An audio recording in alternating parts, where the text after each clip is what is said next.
Bitch, I got it out the muscle. You wanna fight on tussle? I'm talking about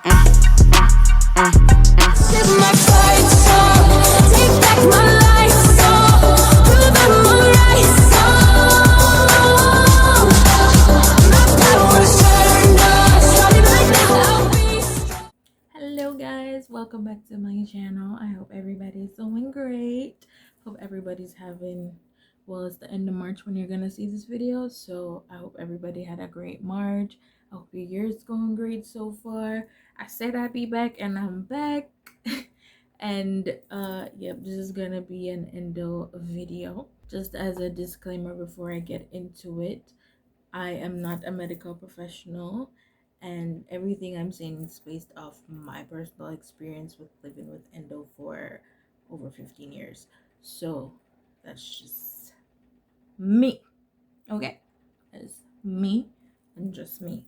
All right. So March is Endometriosis Awareness Month, and I was going to post this video a little bit earlier in the month, but I kind of wanted to keep it at the end, or you probably might even see this on April 1st, just because I feel like the conversation isn't supposed to end when March ends, and I kind of feel like that's basically what always happens. The conversation ends after March ends, so you know, it is what it is. But yep, I'm gonna just basically talk you guys through a little bit of what my journey has been like and what I've understood so far with living with endometriosis and stuff like that.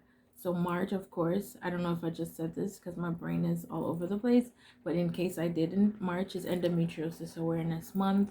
So if you keep up with social media and stuff like that, probably mostly like Instagram, you would have seen that people are making some noise about it now, me included. And one of the reasons why I decided to join in on the conversation is because I don't think it gets talked about enough, and I'm always waiting for people to talk about it, and it hardly gets talked about.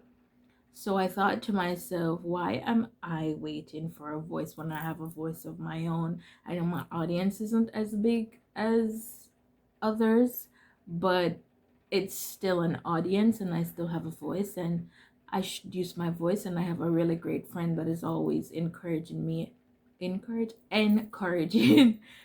to talk about it as well. And I've been hesitant to do that just because, number one, I don't want it to seem like a personality trait, and number two, I don't want it to seem like I'm looking for sympathy or pity or any of those things. But I do think that it is important to share my journey, and I do think that it is important to speak just in general on my own journey, because nobody can express what I've been feeling better than I can, as much as I want people to talk about it. So that's just basically one of the reasons, or basically the reason why I decided to have the conversation this year.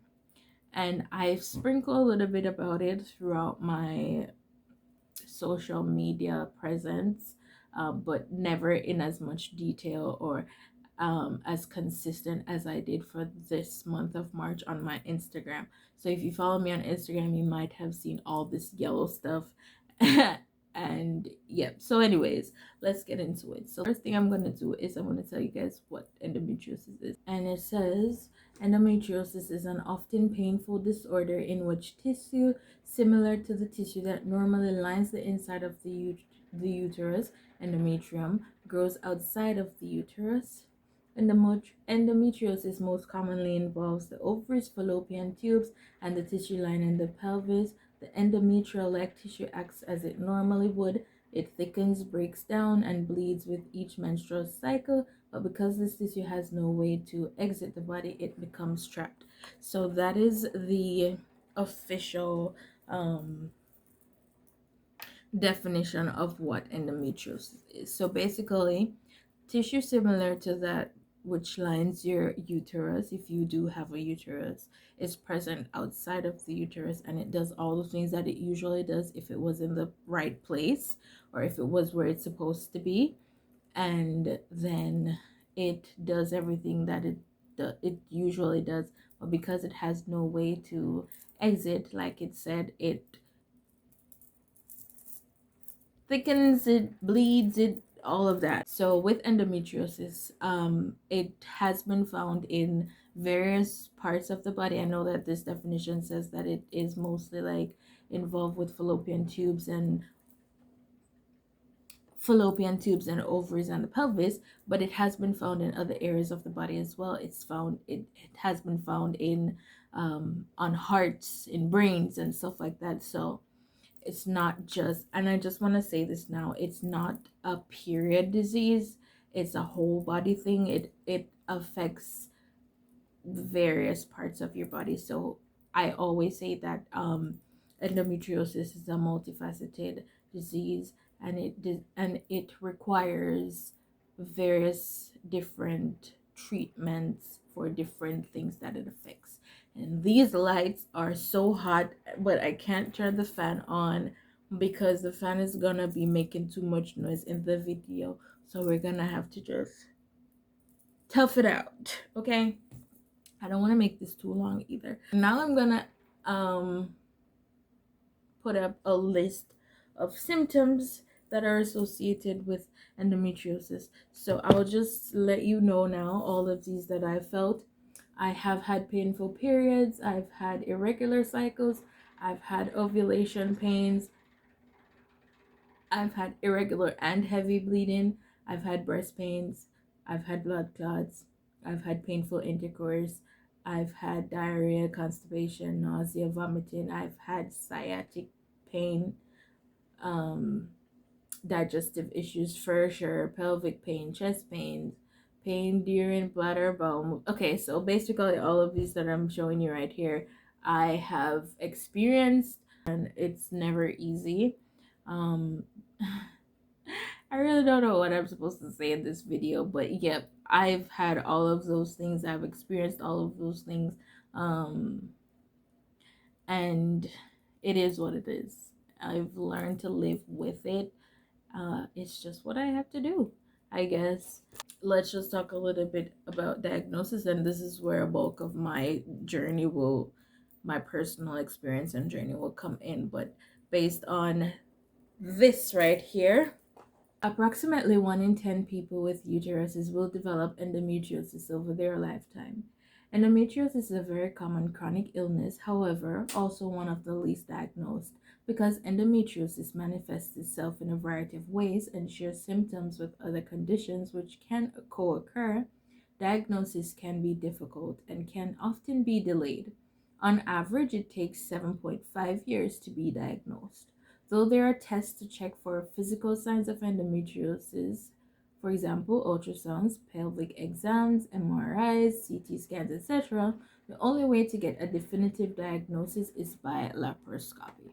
So when I initially had my period at the age of 13 or 14, I can't remember exactly which one it is, but it's one of those. I was in like second form in high school when I had my first period. But anyways, so when I first had my period, I had about maybe 4 or 5 good ones, and then it got bad. So it got to a point where I had to actually seek medical attention for what I was experiencing because it was just so crazy. It was affected my daily life, like my daily school life, and I was getting cold sweats in the middle of classes. I was having to go to the restroom to vomit or whatever it was I was feeling and stuff like that. And I would probably like go through maybe 3 or 4 pads throughout the school day.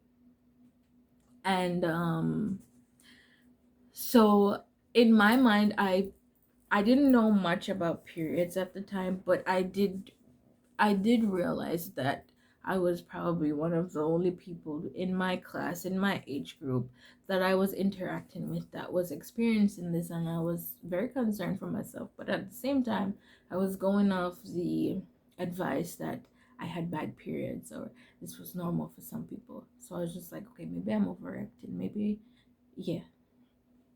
So, um, after about a year of trying to keep it together for myself, I definitely needed to seek some medical advice. So I did go to the doctor after I spoke with my mom. I did go to the doctor and I just got pain meds, and that was it. But it was affecting my school life throughout high school. Um, People had to be accompanying me to get on public transportation to get home and stuff like that, and it was just it was a rough life. So fast forward a few years, I got to college, and it got to the point where I was feeling the effects even when I was not on my period. So for about the first 2 years, I did go and get something because what I was taking before, like just over the counter stuff and just like regular pain meds, was not cutting it anymore.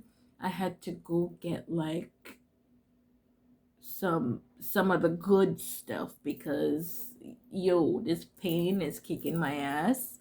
So I did go to an on-campus medical center because I had like my school medical insurance or whatever, it's health card. So that was where I went at the time. I mean, I could have went other places, but it was just convenient to go there. But anyways, that's neither here nor there. So I did end up getting some prescription pills at the time, and that helped out for a while. And then I had to go back again and get something else because it would be okay for a while, and then it would be like, okay, this isn't doing much, and I probably have to like overdose myself to feel like I took something. But yeah, it was again affecting my school life and my everyday life and just stuff like that. So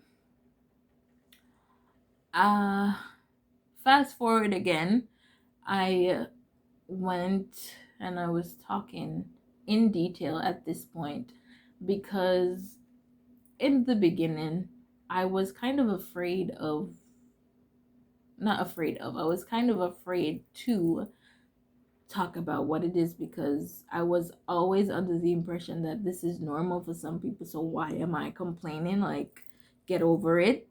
But at this point, as an adult in my 20s, and I'm just like, why would I have to? Literally, I'm not lying. I feel like this is not what I should be feeling, and I feel. Is that makeup on my finger? Yeah, it is. And I feel like I don't know what dying feels like, but this feels terrible. And it feels like I'm losing my mind because I'm feeling all of this pain, and just help me. Please help me. So the doctor did a physical exam, and she felt, why is my grammar so terrible? But yeah, she felt my stomach and did all of that, and then she said, oh, okay, feels like you have a hernia. I was like, all right, what does that mean then? Is this what it is? So she said it felt like I have a hernia, and she wrote me a prescription for something, and then that was it. A few months down the line, I started feeling lumps in my umbilical area, below my belly button, just in that general area right there. I was feeling the lumps, and I was like, wait a minute, this is not normal. I never used to feel this before. So what is going on? So I went back again, and the doctor did the exam again just by feel, and said that I have a hernia that is on its way to being strangulated, and that I should try to push it back in. I laugh now because it's just so ridiculous, but I'm not laughing because it's funny, because it really was not funny when I was experiencing it. So I was told that I have a hernia that's on its way to being strangulated, and that if I felt like it was protruding too much, I should try to push it back in. so so there was that. That was the first, at this point, second probably misdiagnosis. When I went the first time, like when I was younger in high school, they said that it was dysmenorrhea, which might have been true, or probably it I think it might have been true, or it was true at the time, but nobody cared enough to find out why I was having it. So yes, I was having this thing, but why am I having this thing? So there was no like probing to find out if it was just dysmenorrhea, or if it was dysmenorrhea caused by. And I'm pretty sure if they did that, they would have found out that it was dysmenorrhea caused by endometriosis. But anyways, once again, I'm not a medical professional, so me can say whatever me want to say. But anyways, so that was the next diagnosis: a hernia that's on its way to being strangulated, and if you feel it protruding too much, try to push it back in. Please tell this non-medical person that if I did in fact have a hernia, you didn't like show me how to push it back in, if that is what it is.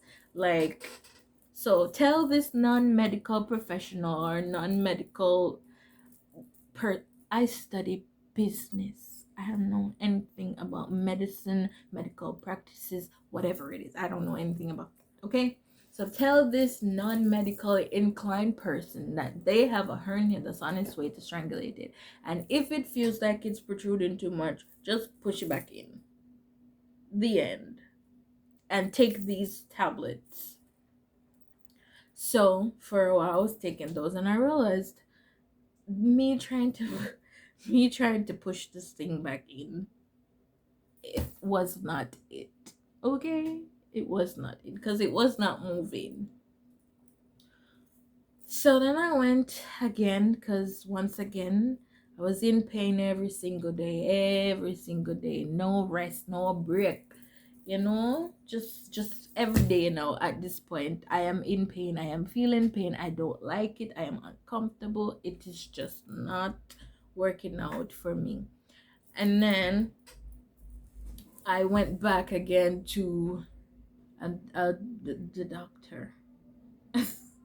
And then I got another diagnosis. I don't even remember what it was, but then I remember I was taking like maybe 3 things at the time, and I was just like, this is crazy now. Like, nothing is giving me relief, nothing at all. So for a year, or maybe a little bit over a year, I was being treated for things that I did not have, until I ended up in the emergency room one fateful morning. My partner at the time took me to the emergency room because it was a debilitating morning. I was in the fetal position and just could not move. I was crying, I was in pain, it was way too much. Yeah, it was just way too much. And I ended up, I'm getting emotional for this part. And I ended up in the emergency room at a public hospital, and I sat in that emergency room for hours, and nobody looked at me for hours. I was just sitting there. When I finally got through, um, when I finally got through, I I think I saw a nurse first, and then I saw a doctor, and I got a form to do an ultrasound. So I went and I did the ultrasound, and because I was telling these people that I have a hernia, that's what they thought it was. And but basically they said at the hospital that they can't do anything about the hernia until they get like an ultrasound and the report back. So I was like, okay, so even if this is what this is, I now have to go do an ultrasound, wait on the results. And anyways, so I got the form to do the ultrasound. So I did the ultrasound as soon as I could, and I got the report back as soon as I did. And I have a friend that is a doctor, so I took a picture of the report and sent it to him, and I was asking him like, yo, what does this mean? Because I opened it and I looked at it because I want to know what the hell is going on with me. So I took a picture of it and I sent it to him, and I asked him like, yo, what does this mean? And and he basically said, yo, foolishness, them I tell you, still that is not what this is saying at all. There's absolutely no strangulated hernia here. I'm going to recommend you to go see my mentor, and that's who I saw. So I set the appointment to see him, and when I went to see him, he told me in the appointment that it could be one of two things, especially when I explained to him the whole period issue and stuff like that. So he told me that it was either endometriosis or sister sister Mary something something nodules. I'll put the thing up here. So he told me that it's my eye has been doing this twitch thing for days now. Anyways, so he basically told me that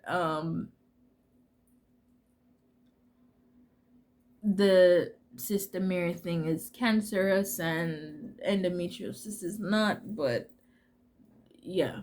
So yeah, it's one of those two things. But all in all, about 2 weeks later, I ended up in surgery. Hey guys, editing Eve here. Of course, I didn't mention what surgery it is I'm referencing here. I did a laparoscopic excision, and they removed 2 growths from my umbilical area, and the histopathology was done, and it was confirmed that I have endometriosis. I did my surgery in November of 2016 after complaining since about, let me see, after complaining from about 2008. So it took about 8 years for me to be diagnosed officially with endometriosis. So that is my diagnosis story. So now let's talk a little bit about what my life has been since surgery and since making some lifestyle changes. First things first, um, most of what I know and most of what I've incorporated into my lifestyles are things that I had to research myself, because I feel like absolutely nobody told me these things. And I've just had to read and figure it out as I go. But yeah, so initially I was going to one gynecologist, didn't like her at all. Um, and then one of my other friends recommended me to her gynecologist, OBGYN. So that's who I've been seeing since, and that's who I still see now. And I really, really do appreciate and love him. Um, he's he's how do I say this now? He's very informative, and I feel like he has my best interest in mind. And I don't really know how to explain it, but the first gynecologist that I was going to was just too blunt for me. And she was so blunt to the point where it felt like I was being blamed for what I'm feeling or for what I have, and I just didn't like that whole experience.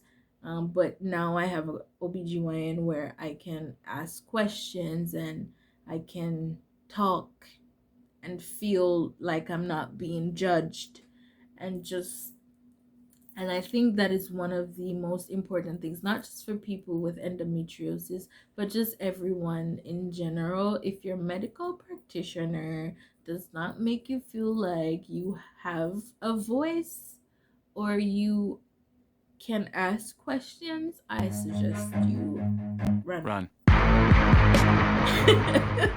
Seriously, like, go. So I think it's really important for you to have positive relationships with your OBGYNs, or any medical practitioner, whether it's a therapist or, well, a therapist you kind of just have to, but just like all your medical practitioners in general, I think it's really, really important for you to have a positive relationship with those people, because your life is pretty much in their hands. And if you don't feel like you have a say in anything, or if you don't feel like you can say stuff or talk about stuff, or this is new, this, I don't feel this anymore, like stuff like that, then it's just not going to be a mutually beneficial experience or relationship with those people. And I think that is absolutely really, really important for you to have that.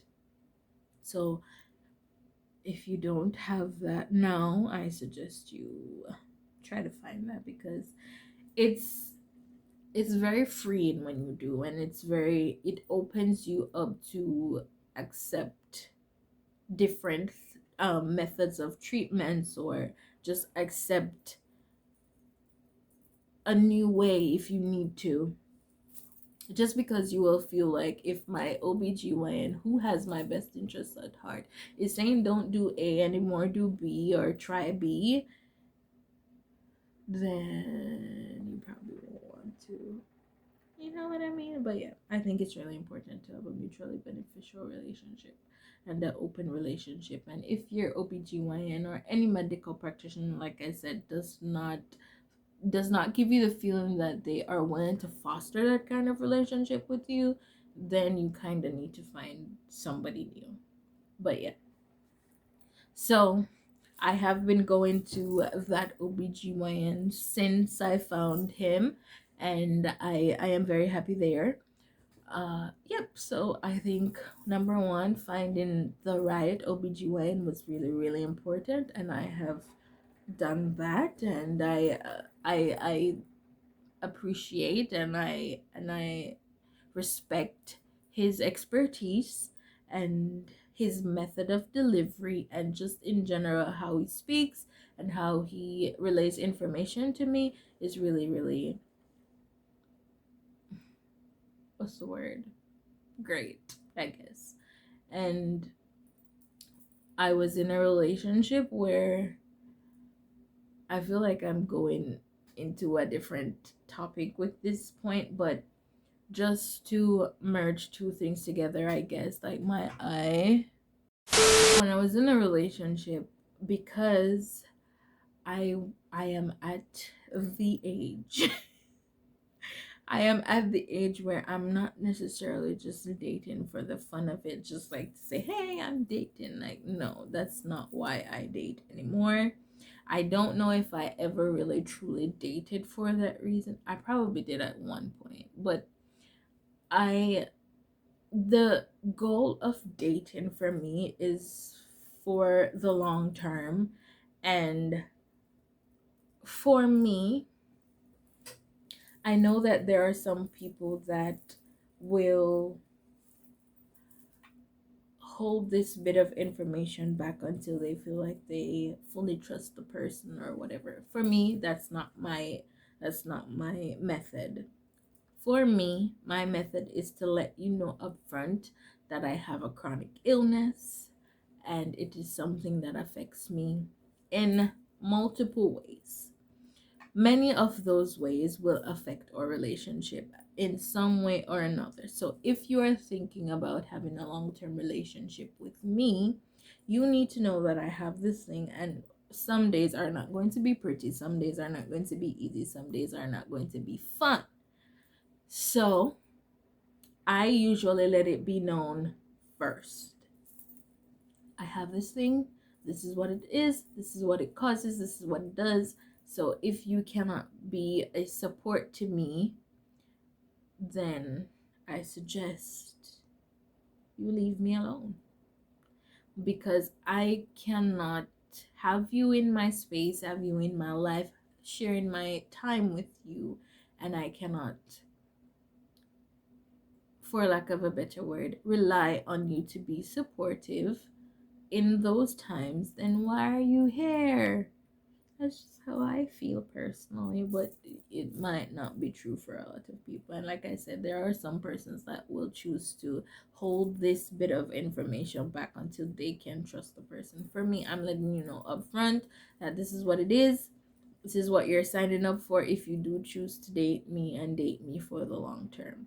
So once again, back to the OBGYN and how this is tying into that. When I started a new relationship, I actually took that person with me to the OBGYN so he could ask any questions that he needed to ask. And my OBGYN was really, really open and communicative and encouraged that. You know what I mean? Because, yeah, you're going to date me, you need to know what it is, you need to know what it causes, you need to, and don't just take my word for it, like take the professional's word for it as well. This is how it is, this is how it's gonna be, and yeah, that's it.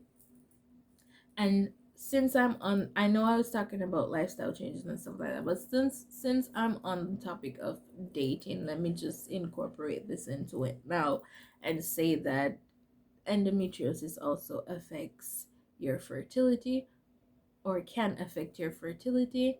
So if you are in a relationship and you are thinking about starting or having a family, you do need to know that there might be some issues with this in the long run. It's not the same for everybody, it might not cause that at all, but it can affect your fertility. So maybe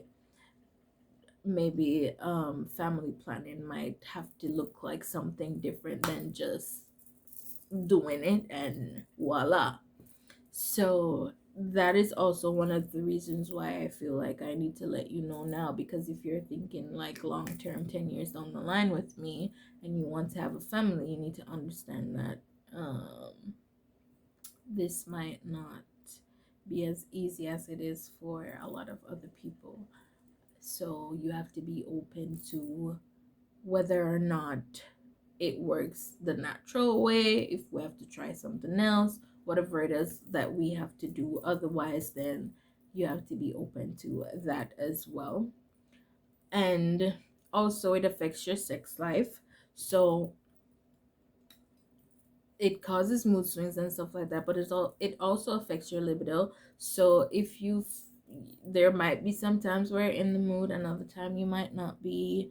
It is just whatever it throws your way on that day. So you have to also just keep in mind that your partner, if they are suffering from endometriosis, just might not be always in the mood, or in the mood, or in all of the moods, or what. It's just whatever is happening on that day. Also, one of the symptoms, like I showed from the list earlier, is painful intercourse. So that is also a thing. So you kind of have to know what works for you and your partner, and you know how. Oh yeah, that's it. Good, like icing in the freezer. If you might have to only full off of the tray with the ice, with the water, freeze the ice, or you probably can't use the tray. Have to go put the water in one cup to set the ice. So it yeah. So it does affect stuff like that too. And you might be in the mood, but you can't because it's so painful, or you might be, it just all depends. Okay, so it does affect a lot of those other things too. So now let's get back to the lifestyle changes. One of the things that in my reading I have found is that there are a lot of food triggers, or things that you consume, not necessarily food, that affects endometriosis and triggers it, and you might end up having a flare from from consumption of these things. So for me personally, I really enjoy wine, or I should probably say enjoyed wine.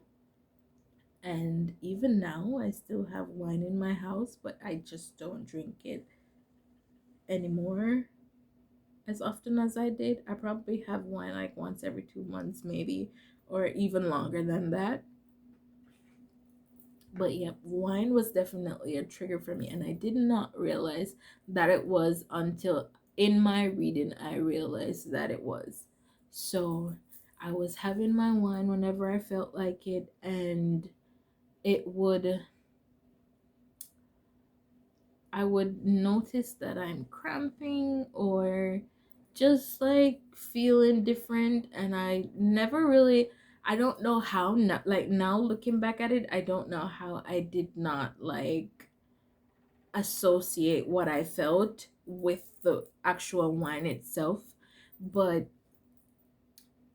yeah, I did absolutely cut wine out for like a month, and I noticed like I don't get flares as often as I do. And I was like, wait a minute, let me go read some more and see what else I can find.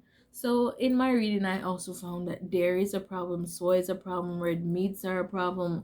And I've just basically cut those out of my life. For a few months, I was like a full on pescatarian, gluten free, dairy free, and just all of that. But I realized that I I just can't do without chicken. So, and chicken it's not necessarily like red meat, so So I was just like, okay, I'm just gonna do this in moderation, and if I am gonna consume chicken, then I'll just make sure that it's the breast area. So yeah, I can't do without chicken at all, but I've been doing without the rest.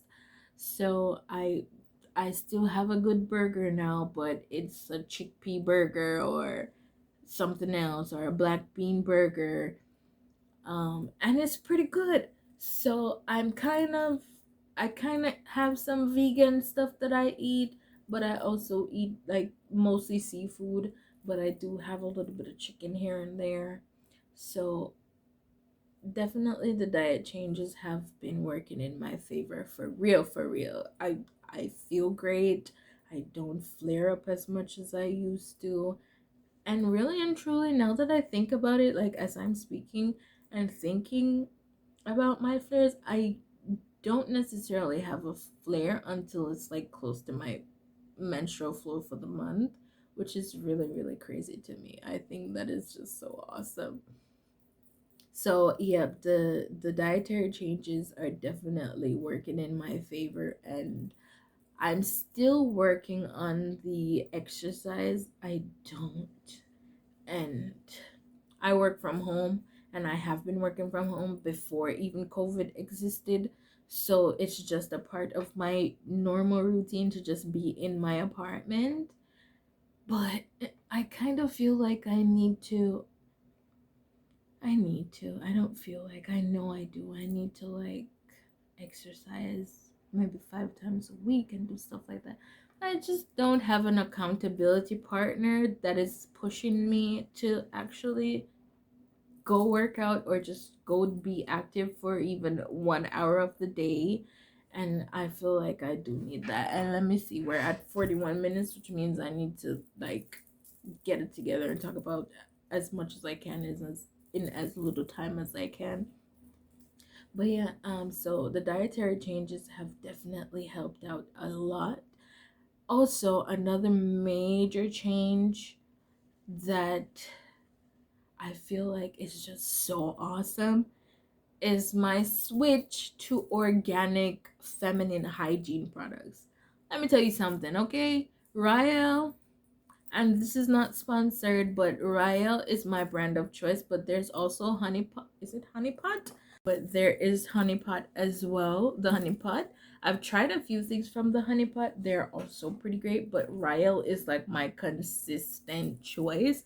And I'm going to link my Rael bundle that I buy every 2 months because I have the Amazon subscription, so I get it delivered every 2 months because it's a it's a bundle, so you get like 2 packs of pad in there plus the wipes.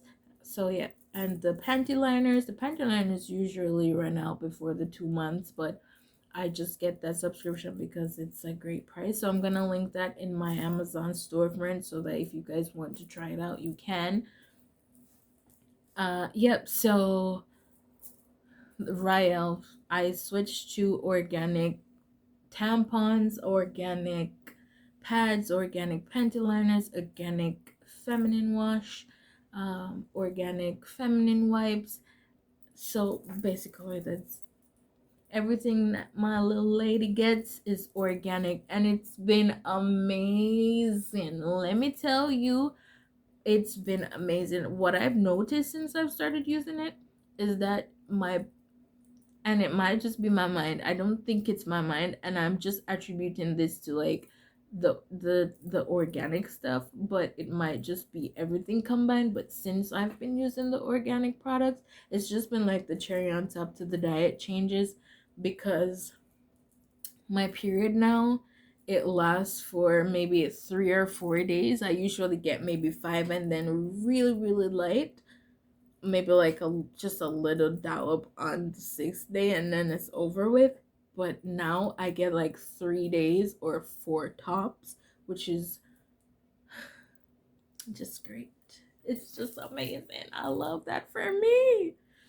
But yep, so my periods are not longer. My periods are lesser days now. Also, they are really, I don't get heavy periods anymore, but that I've been noticing that I haven't been for a while now. So it's not just the the organic products, so I don't get them heavy anymore. But just the fact that, so this might be a little TMI, but I don't think it can be TMI when the whole point of this video is for me to tell you all this information about myself for whatever reason I chose to. When I used to use like other brands, and I won't name them, but when I used to use other brands of tampons, I usually feel discomfort, and it there were times where I would feel like I'm being urged to push, like my body's just rejecting this thing, like go away, don't want it.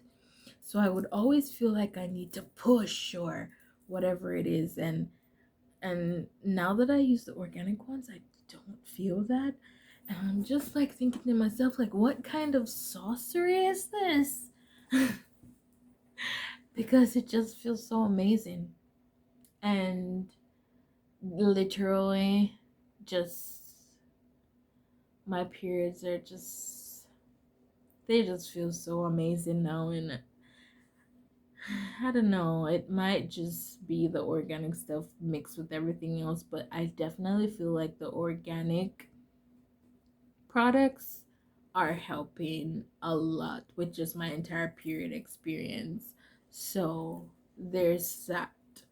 Um so yeah, that's basically all I've been. I still take pain medications um because hello, I my dislike for pain will not allow me to like do massages and stuff like that. So no. Just no. Because I do know that there are like different massages that you can do and stuff like, and there's reflexology and acupuncture and stuff like that. Nope, not me. My dislike for pain, I've had to bear pain for so long that now that I have the option to not, I don't want to, and I'm not gonna rely on these other methods to relieve my pain. Like, no, I want it gone now. And when I take some naclofen, it's out like a light, and I love that for me. So yeah, I don't know what else do I need to cover. I've covered dating. I've covered my experience and what I'm doing with my life now, and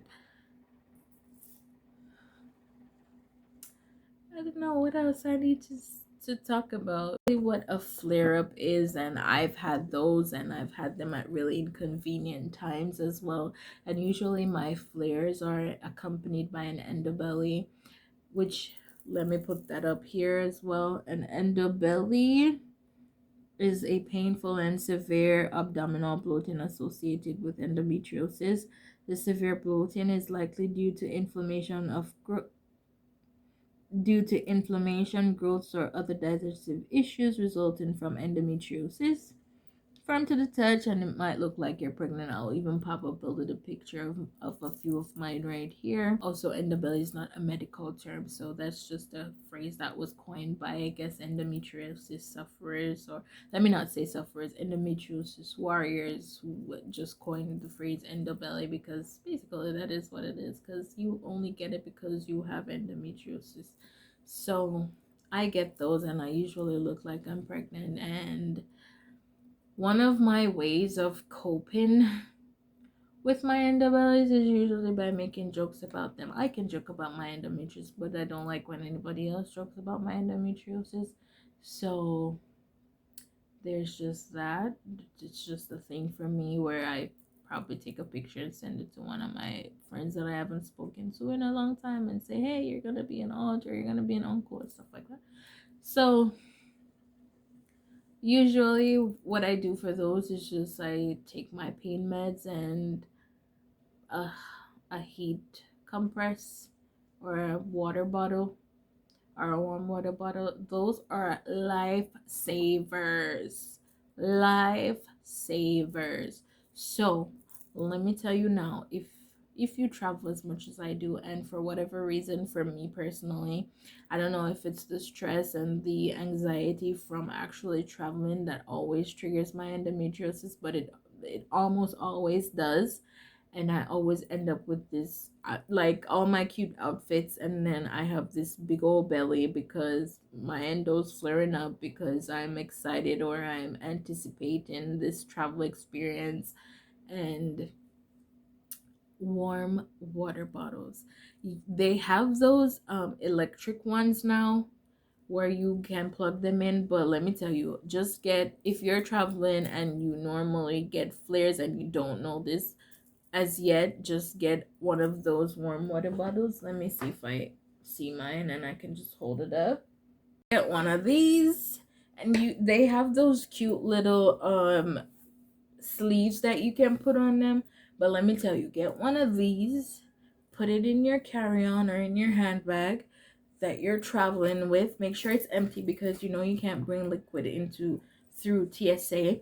So just get one of these, put it in your handbag, and almost every single airport now has a cafe. So just go to a cafe and get a cup of hot water and just pour it in there. And it lasts, especially if you have one of the sleeves on it, it's gonna last a lot longer. But even so, on the airplane, you can get hot water on the airplane too, so it works out in your favor. And you have this, and of course, with endometriosis comes the coldness. You get cold.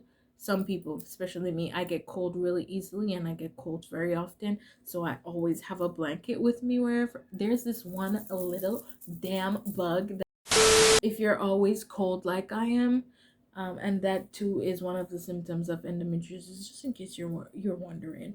But yeah, so this gives you a little warmth and a little relief as well. It relaxes the muscles, of course, so it keeps you warm.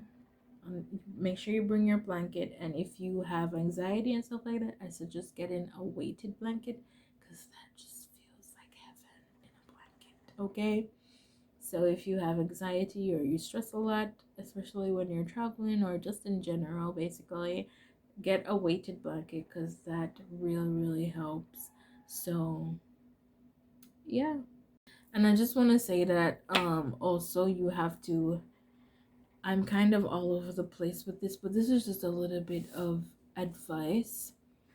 I know that sometimes it might feel like you're alone, or nobody really understands, or it's just you against the world, and you're fighting your own body, which is basically what it is. You're fighting your own body every single day, and your own body is fighting you every single day. But you have to teach, and you might not be in the mood to do it all the time, but it's just what you have to do.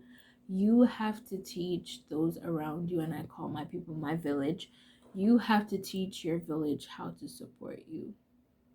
Endometriosis is not a rare thing, but it's a rarely talked about thing. So if you have it and you have to be learning, just imagine those around you that don't have it, don't know what it is, or have been, or they have a misconception about what it is. You have to teach them.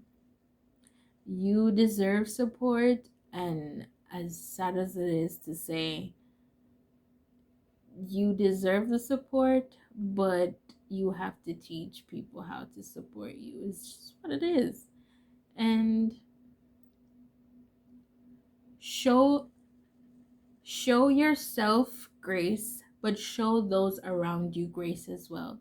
They aren't always going to understand. They aren't always going to know, and they aren't always going to.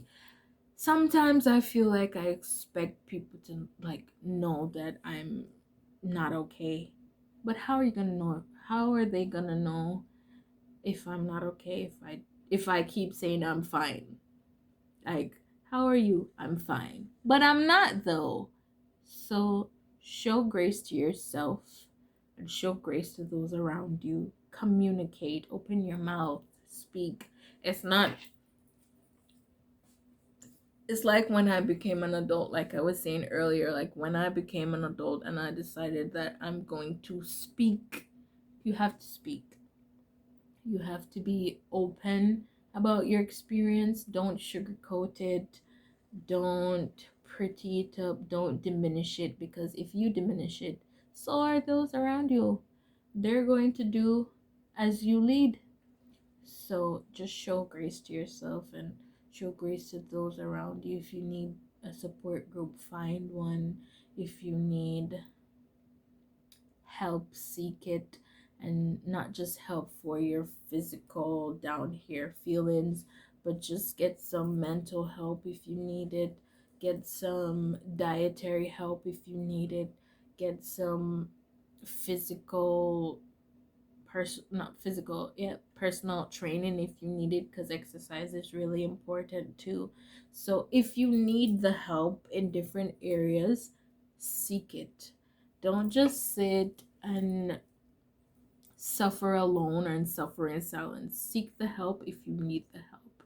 It's really important. And to those that are in the company of someone with endometriosis, just always try to understand that there are good days and there are bad days, and I'll look like this on the good day and I'll look like this on the bad day too. So just because I don't look like how I feel doesn't mean I'm not feeling what I'm feeling, because they say that endometriosis is an invisible illness, and it really is, because I can look like this right now, and then in 2 seconds I'm starting to bloat and I'm starting to feel pain, and I still look like this, but I'm not okay anymore. So just try to understand and be kind.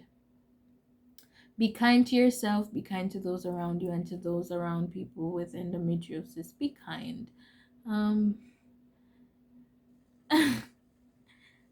I always give the same advice, I feel like, but it's just the only advice that I know to give.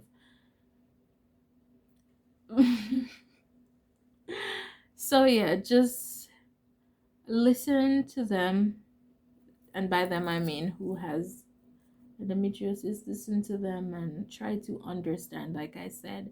And if they explain to you and you still don't get it, do some reading yourself just to impress us for a little bit. Just go do a little bit of reading and come back and say, oh, you know what I learned about endometriosis?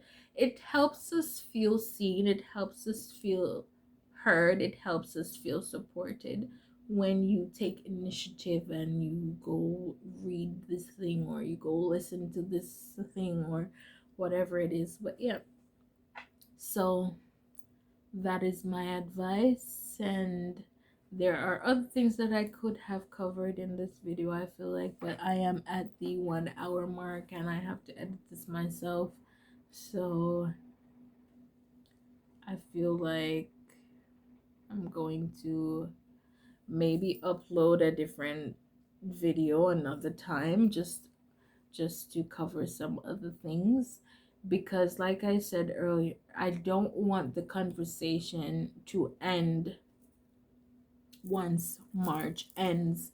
So maybe what I'll do is maybe once a month I'll just upload an endo related video or something, because this is a lifestyle challenge. This is a lifestyle channel, and a part of my lifestyle is coping and managing and living with endometriosis. So I think I might just include that, like a once per month thing. But